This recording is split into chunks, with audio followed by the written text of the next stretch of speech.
dapat magpabilin sa inyong kasing-kasing. Kaya andam na para sa mas malaking responsibilidad para sa General Santos City.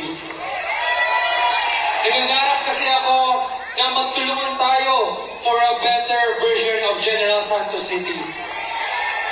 Kaya gusto kong maging partner ng representante ng kabataan sa konseho upang mas marami pang ordinansa ang malikha na pabor sa mga susunod na henerasyon.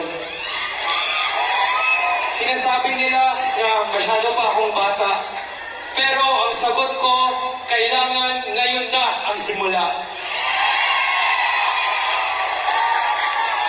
Kasama, siyempre, ang mga young professionals, young entrepreneurs, and young visionaries.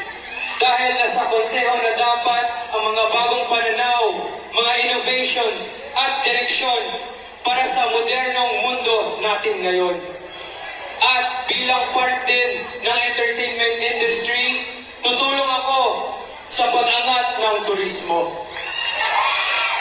Gagamitin ko ang karanasang ito para ipakita na ang Gensan ay puno ng mga magaganda at guwapo. Tulad ko, at aming lahat dito. Kung maisulong natin lalo ang turismo ng Gensan, susunod din ang livelihood at mas matutuklasan pa ang mga dapat makitang tourist spots dito sa syudad. Pero hindi namin yan magagawa kung hindi nyo tulungan ang BCM. Kaya solid dapat tayo sa BCM. Basta BCM! Basta solid! Maunang dapat ang pinggan yun nato ang Gensan.